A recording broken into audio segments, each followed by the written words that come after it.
প্রাকৃতিক সম্পদ না থাকা সত্ত্বেও জাপান কিভাবে এত ধনী? তারা কেন এত বিনয়ী? জাপানে কোনো ডাস্টবিন নেই, তাহলে ময়লাগুলো যায় কোথায়? জাপান কিভাবে এত উন্নত?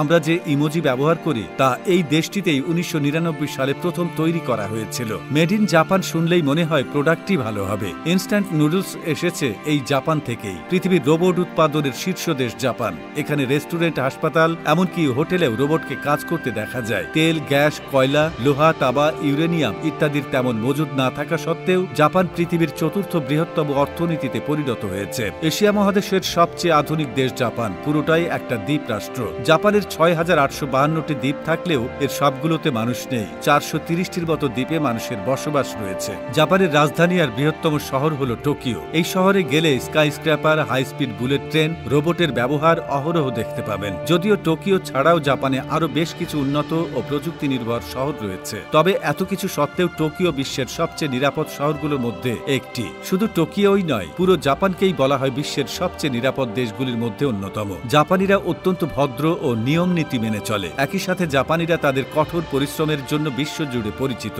তারা কাজে বেশি সময় দেয় এবং অত্যন্ত মনোযোগের সাথে দায়িত্ব পালন করে। নির্ধারিত সময়ের পরও অফিসে কাজ করতে দেখা যায় তাদের। কাজ করতে করতে শারীরিকভাবে ক্লান্ত হলেও মানসিকভাবে ক্লান্ত হয় না। তাই জাপানে কাজের চাপে ক্লান্ত হয়ে অফিসে ঘুমিয়ে পড়তে দেখা যায় মানুষদের। জাপানের সংস্কৃতিতে সততা একটি গুরুত্বপূর্ণ অংশ। কথা দিলে কথা অবশ্যই রাখার চেষ্টা করে। এই দেশে আপনার কোনো জিনিস হারিয়ে গেলে তা ফেরত পাওয়ার সম্ভাবনা সবচেয়ে বেশি। জাপানে নারীরা রাতেও একা বাসে, ট্রেনে বা রাস্তায় চলাফেরা করতে পারে। কোনো বিপদের আশঙ্কা থাকে না। ৬-৭ বছরের শিশুরাও এখানে একা স্কুলে যায়, ট্রেনে ওঠে, যা বেশিরভাগ দেশে সচরাচর দেখা যায় না। অথচ জাপানে এটা স্বাভাবিক ব্যাপার। জাপানিরা আইন কানুন, নিয়ম নীতি ভালোভাবে মেনে চলে। জেব্রা ক্রসিং এ কেউ দাঁড়ালে সাথে সাথে গাড়ি থেমে যায়। জাপানের শিনকানসেন বুলেট ট্রেন প্রতি ঘন্টায় ৩২০ কিলোমিটার গতিতে চলে আর সময় মতোই থামে। এখানকার ট্রেন ঘন্টা বা মিনিটের হিসাব করে চলে না, বরং সেকেন্ড ধরে সময় মেনে চলে। এখানে যদি কখনো কোনো ট্রেন ২০ সেকেন্ডও দেরি করে তাহলে ঘোষণা দিয়ে দুঃখ প্রকাশ করা হয়। দেশের বেশিরভাগ রাস্তায় কোনো ডাস্টবিন দেখতে পাওয়া যায় না,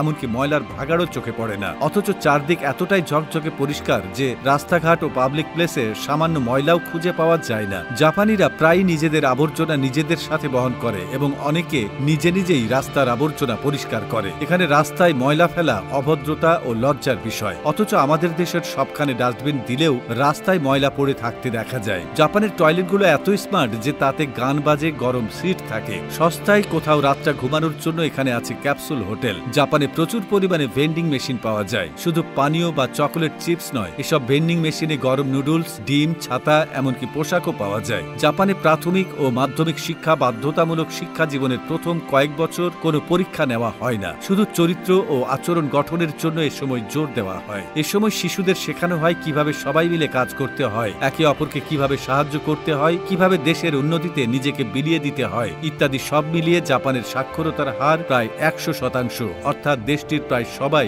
লিখতে ও পড়তে পারে।